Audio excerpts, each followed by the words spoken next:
and that is we're super excited to welcome Gary Vaynerchuk, who is a serial entrepreneur. He serves as the chairman of VaynerX, and he's currently the CEO of Vaynermedia. He's widely regarded as a really big person in defining what next internet culture is, and just the relevance of like how social and internet makes everything different for us.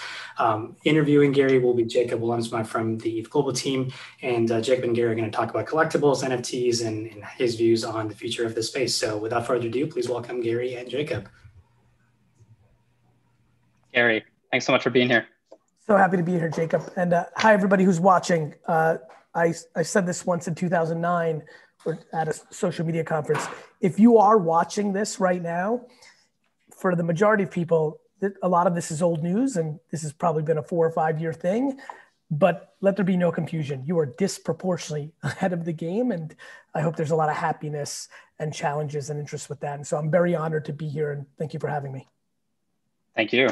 Yeah, I mean, maybe that's a good place to start. Would love to kind of maybe learn a little bit more about sort of, how long you've been thinking about the space. I know you've been talking a lot about NFTs recently on your podcast, on YouTube and everything. I mean, when was your interest peaked? Like, when did you kind of take a look? The journey is in 2016, a gentleman by the name of Aaron Battalion, and a tremendous technologist, CTO of Living Social, and just somebody I'd really admire, of being an incredible nerd, AKA really technically sound, but intuitive consumer behavior, which is obviously where I live. And so we would always have these jam sessions at South by Southwest. And I bought Bitcoin in 14, and this was 16 South by, and he started explaining Ethereum to me. And my brain went into, oh, this is interesting. This is platform, not currency. And I'm like, I'm not a financier. Like, I, to this day, I'm all about NFT life, and all my friends that want me to get excited about currencies, I get it. And I'm like, to me, it's not like Doge this or Bitcoin this or altcoin to the moon that. Like, it's just not as interesting to me. The same reason I don't buy a lot of currencies or trade or even stocks on the public market. Whereas, t-shirts and garage sailing and sports car, and then there's the things that will go into deeper beyond the art and collectibles of NFT life, that I think the smart contract to access and, touching and feeling things and experiences you want. So that access and part of the smart contract, so that excite me. So anyway, I bought a bunch of Ethereum in 16, in the same way that I'm looking at VR today, which is, it's looming, but it's not prime time for every person in Kansas. That's my game. I'm listening and watching, and I always hate when I enter a new space at this point in my career, because I have the baggage of my career. And so I've been trying to be very thoughtful about that, because I get upset when I do something, and I'm so appreciative. I'm humbled that people, even this beautiful intro, Kartik, I understand that I've done nice and well and have done, but I always think I'm only as good as my new at bat. And if I come into this space and I'm a clown and and I'm wrong, it erases everything I've ever done. You're only as good as your next day, right? So I've come in somewhere around February, March, April, COVID time. I'm like, wait a minute, that NFT thing that I've kind of really far away. I know what CryptoKitties are. I remember looking at that carefully. This is starting to happen a little bit. And then I had a conversation with Roham from Dapper and Top Shot, and I'm like, and I was in the heat of my sports card thing, physical. Right. That's interesting. And then the fall came, and all this time, what really fucked me up was COVID. I'm this, a lot of times people forget, for all my loud mouth tactics and putting out tons of content, I'm the active CEO of a 1,300 person global company that and it's client service. It's not even like tech 1,300, which is a hell of a lot easier to manage. You're just fucking getting bombarded by people. So, navigating, being the captain of really rocky waters during COVID and then I decided with Michael Rubin from Fanatics to do the All-In Challenge, and we raised $60 million, you know, to help people that were hungry during COVID. So I had 0.0 minutes March to August to what I wanted to do, which was like, why is my spidey senses? Then the fall came, we navigated all that trauma, and I actually saw offense for VaynerX for 2021. Mm-hmm. So then I got suckered again into like putting in extra hours towards, wait a minute, I could set up a nice year for us. That's probably a good idea. Then it was late December. I feel like I've got that all accomplished. And I'm like, okay, I'm going to really dig in now. And I started doing real homework, you know, and I started having some, you know, friends, you know, that I started kind of DMing quietly some friends. Kevin Rose was instrumental, you know, got into, the founder of dig.com, truly one of the icons of Web 2.0. Him and I spent a ton of time talking about it. He was instrumental in like, check out Flamingo, check out this. I'm going to introduce you to Matt from CryptoPunk. I'm like, okay, like it just started feeling 2005 to me.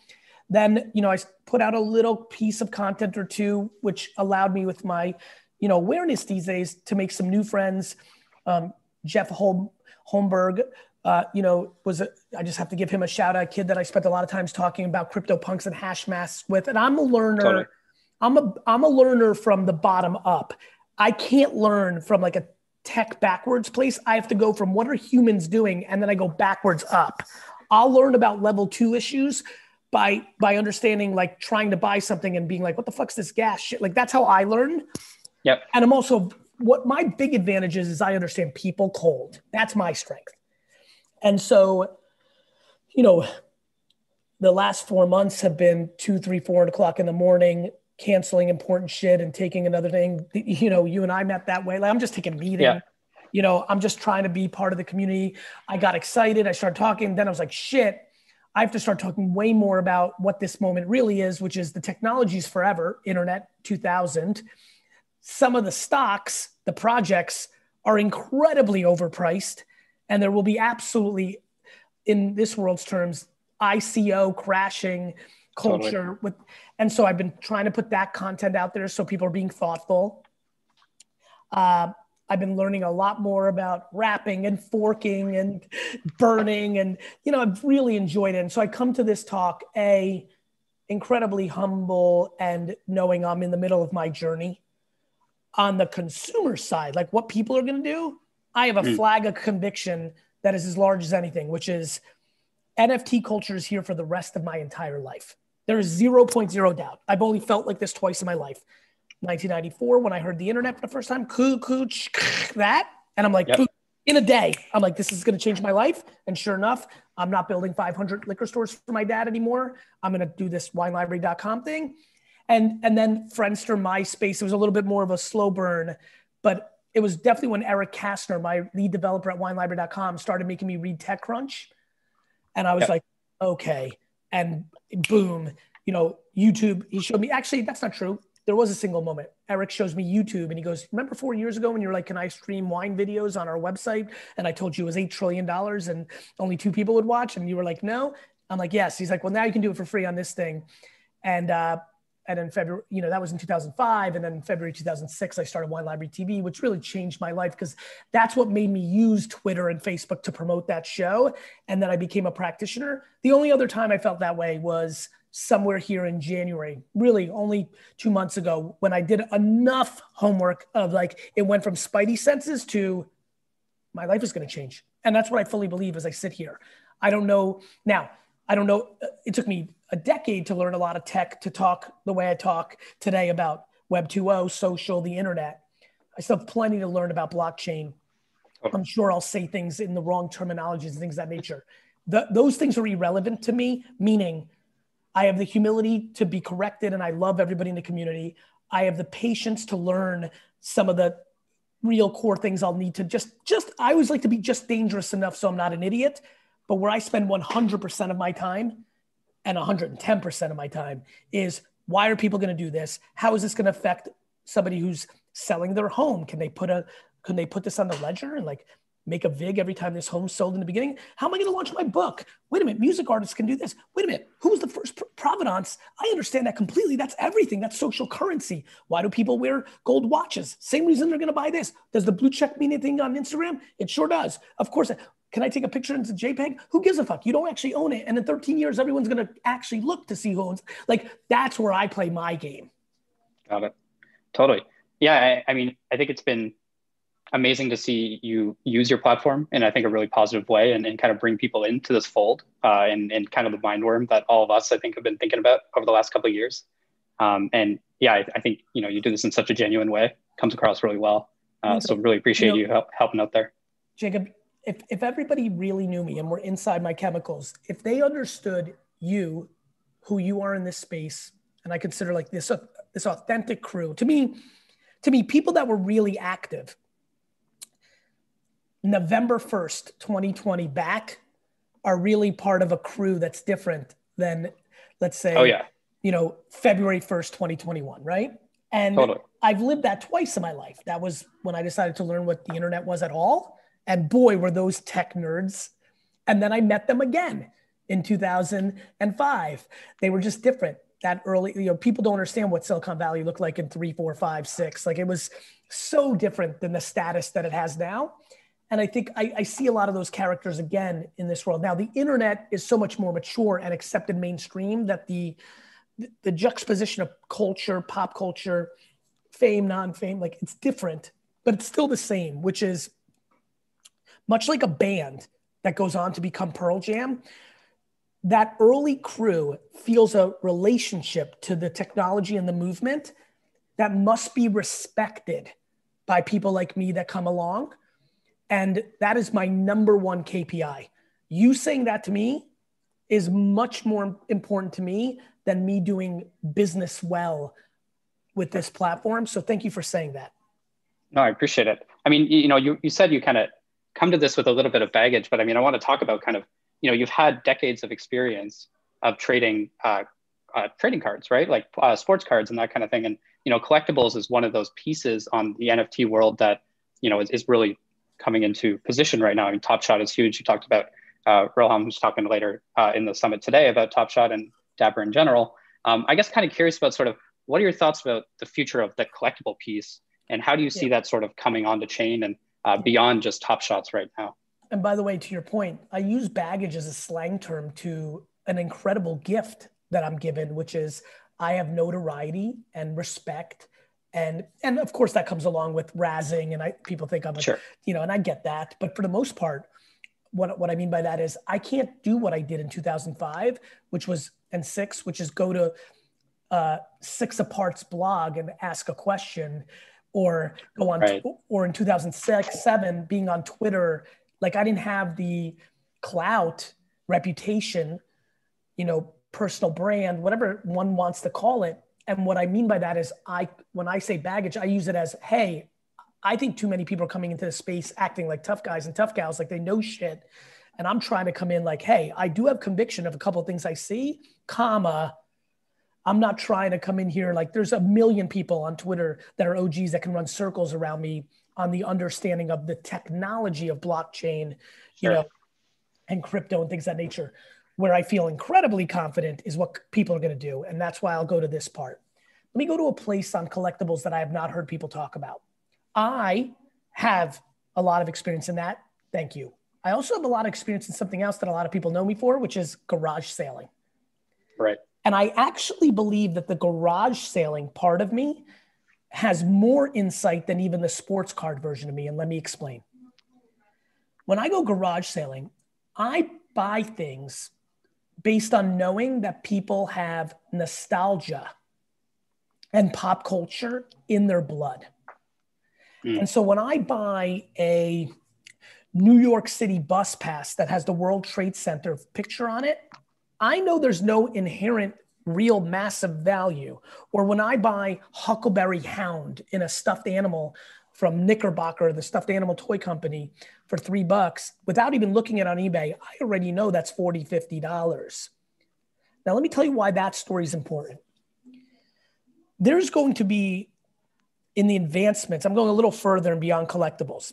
what I believe is going to happen, I'm sure, given the nature of where we are in the life cycle of NFTs and who's in this conference, outside of the people that just came in from my tweet that are probably going through learning, there's a lot of people here that I think most of the audience here could be giving the talk. That's just what happens in the beginning, which I respect tremendously.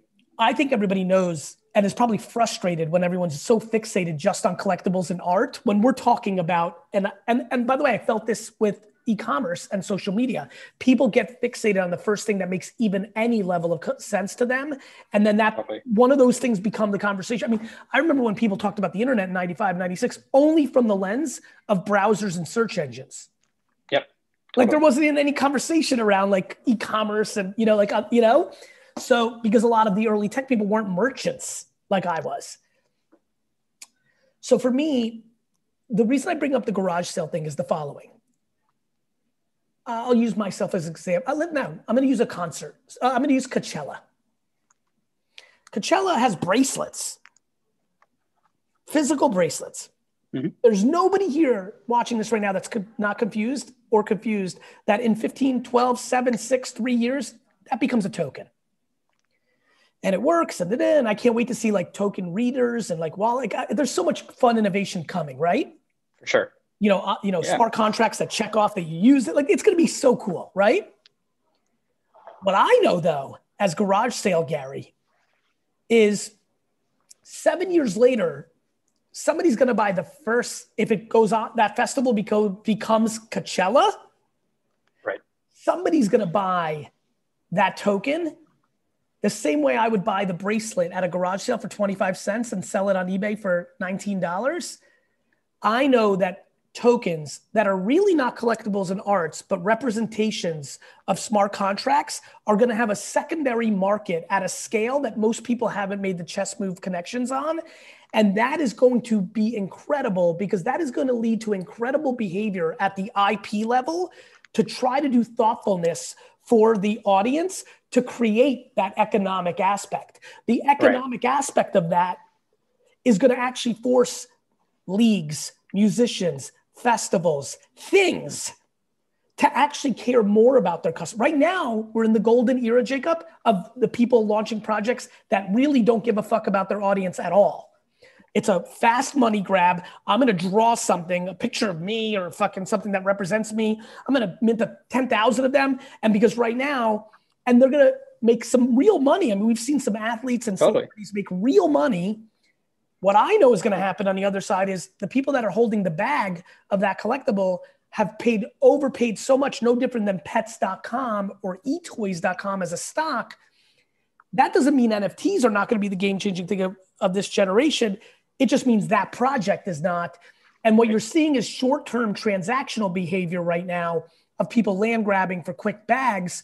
But what they're actually going to do is hurt their brand because there's going to be some fans on the other side that are sad that they paid $3,000 for ownership of an NFT, but now the market says it's $17, AKA Beanie Babies, right? So I'm worried about that for everybody in this cycle of that. The person that's buying it and gets held with the bag, but I'm actually worried about it equally for, they deserve it because they weren't thoughtful, but it doesn't mean I don't have compassion to somebody who doesn't really, there's some people, because I've talked to a bunch of celebrities, IP, they don't even realize they're doing bad things for their audience. Mm-hmm. They're delusional. They don't understand supply and demand and the moment we're in. So they probably, a lot of them, I could tell, I've had the combos, they actually think they're going to do well. Like, oh, someone's going to pay $88,000 for this. And one day it's going to be worth $2 million. I'm like, first of all, your ego is insane. Second of all, you're very much misunderstanding what's about to happen, which is the tokenization of everything. Do you know how much supply that is? It's no different than influencers, Jacob, right? Influencer marketing. I was right in 2009 when I wrote Crush It. And you have the Logan Pauls and the Charlie D'Amelios, but there are tens of thousands, hundreds of thousands, and millions of people making $50,000 to $200,000 a year being an influencer instead of an accountant or a gardener and loving life. That's going to happen with NFT. That's going to happen with artists. That's going to happen in a lot of places. So I don't know. I think there's a lot of thoughtfulness that needs to come to the market. Here's my thoughts. It is the game changer for collectibles, arts, and pretty much everything in the world. There will be incredible layers of bubbles and no different. It's like the stock market was invented. and there'll be plenty of IBMs and GEs and Amazons, and there'll be plenty of Enrons. I mean, there will be Pets.com. Right? Totally. I think we all know, look, personal brands are going to do things. I'll give you an example. This is maybe an extreme example, but if NFTs have been around for 60 years, somebody might have done incredibly well with O.J. Simpson investing when he was a high school football player, and he put out his NFTs, and they were the rookie cards. And right. in 1991, you look like a genius. You bought something for $3. It's now $7 trillion. And then boom, a moment happens. And like, there's a lot of things that are going to happen with these NFTs, but I think the macro is incredible. And I think when you have people like, I'm glad Roham's coming, what he built with Dapper and Flow and Top Shot, incredible. I think he'll add a lot to that conversation. But my big thing is that we also are now at a place where I, as a 45-year-old man, would rather wear cool sneakers, have comic books that are graded to 10, own video games still in the box graded, sports cards, wear hoodies, wear t-shirts. Like, the culture is becoming more collectible, nerd, fun. Like, the investment portfolio of a 45-year-old man with my wealth 20 years ago was real estate and stocks. Very boring. I have more in sports cards, comic books, toys, NFTs. That, I think, is not going to stop. And I think that's going to lead to a lot more demand than people are anticipating. Very cool. Yeah, I think that totally makes sense. I mean, just the number of assets that people are looking at every day is it's an order of magnitude more than it was even like 10 years ago, right? And I think there's no way that's going to stop. It's not going to stop, and people enjoy it now. I enjoy Absolutely my CryptoPunk more than my Tesla stock. I enjoy my Super Mario Brothers in mint condition more than I enjoy my part ownership with my dad in the real estate at Wine Library. I enjoy. And that, totally. That part, the mixing of experiences and NFT smart contracts is going to be game changing. Absolutely. Well, maybe a good place to go here. I mean, this is going to be a hackathon, right? We're going to have 600 people building stuff all weekend, and hopefully, 150 or so projects by Sunday. What do you think is missing from the ecosystem right now, or what do you think? What do you want to see built? Right? Like, what do you? First, I want everybody who does something cool to DM me at GaryVee on Twitter, because I want to see it. Perfect. I want to see real life readers. I want to be able to create NFTs that create hall passes in real life. And I want to be able to read your wallet physically, like a scanner at a venue, and then it marks off the ledger that's been used. Like, I want that. Yep. I know there's the roadblocks right now for that. Like, so I'm not naive enough, but like, if you're talking about what's missing, that's definitely coming. That. Totally. I'm very fascinated about the royalties changing based on you paying a different price. Mm-hmm. Just throwing out some random shit right now to get some thinking going. This is good. Yeah, I just think, like, when you buy something, could you lower its royalty by paying more for it up front? Like that. I think that's kind of cool. The physical, I like what the artifacts people are doing. I think I'm a big both and guy. I think there's this war right now of or, like, like the art, like, I'm going to still buy this shit and I'm going to buy a ton of, so anybody who can capture things that create an ecosystem for, and let me throw an old world problem at it. Can somebody create the operating system for warehouses that can take on all the physical versions of the digital in a world where a lot of people want to stay anonymous and don't even want to take ownership of the physical? I'm thinking about projects that, custodials. Thank you. That's interesting to me. That's like a boring tech operating system that can turn old warehouses into something very valuable. That might be fun. And, I've got a big one. I need this one. I want somebody to create the communication layer. I want to be like, I'm going to launch a project. I want to be able to talk every day to my 4,000 people in a DeFi way, in a decentralized way, and not have to force them into a Discord or something. Like, I want to be able to say right this second, I launched a project. I want to say hello to somebody. Like, so in wallet communication structure, I think is huge. Like on the spot communities. I want to just basically be like, yo, thank you again for supporting my thing. Or all of you right now, here's a link. Like, I want to support my thing, and a lot of good things are happening. Totally. I want to be able to communicate to them. That's huge for me, actually. That one's actually, that's my kill. That to me is how you start the social networks, the Reddits, the Discords of the world in this game. Let me talk to the people that bought my shit. Yeah, it's amazing to see the communities that have formed around CryptoPunks or Hashmax or everything. But that's because Discord link on the site, dude, you get it? Yeah. I'm talking. But it could just happen. Yeah, because don't forget, 4 years later, I'm not following where these transactions have gone. I might get a little money, and I know it's happening, but I don't know that Jacob sold it to Kartik. And when I want to do something for the people that own my shit right now, I want Kartik there, not Jacob because he went into my Discord but no longer owns it.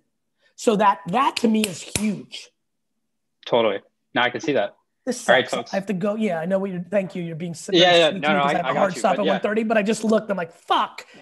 By the way, anybody who's watching this, please hit me up on Twitter to just say hello. I'm the word I would use is desperate and honored to be a tiny piece of this community and want to make more friends and would love to get anybody's thoughts on anything they heard. And I definitely want to see if Kartik thought I said anything interesting before I leave. You want to jump in, Kartik? No, I want to say I think the coolest part of this is that I think we're finally getting to the piece where people are thinking about it from what the interaction looks like for the end consumer of that content, whatever that may be, whether that's art or a way to integrate it into a community.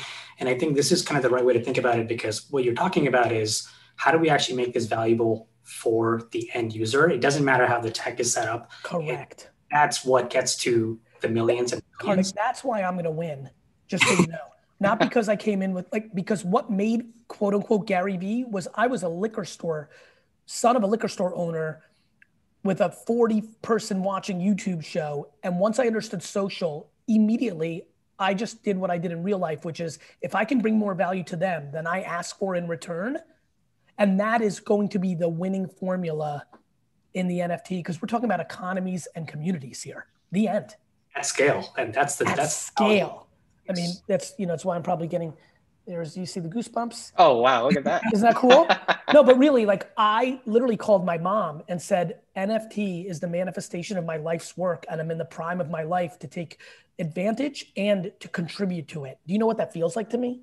Like, to your point, you know how thoughtfully serious I was taking the words that came out of my mouth in the last 30 minutes? We're still early. I have this place in the ecosystem, a different ecosystem, Web 2, not this Web 3 thing, but it still carries. And if I can deliver 30 minutes of thoughtfulness here, it can be meaningful. And I'm very honored by that. That is, I mean, Gary, love the no bullshit opinion on everything and the right kind of direct view on this. And I think I'm just checking out the chat here. There's a lot of comments on people just agreeing with a lot of things you've said and just that's to me. That means a lot to me from this community. Please hit me up on Twitter, folks, because I have meetings and I want to see some things. Bye, everyone. Thank you so much. Thanks so much, Gary. Cheers. Take care.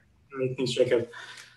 And I mean, that was great. I think we got to figure out a way to get Gary back in and have a much longer conversation. So thanks, Jacob, and thanks, Gary. And for all you that had questions, we'll find a way to get them answered after this.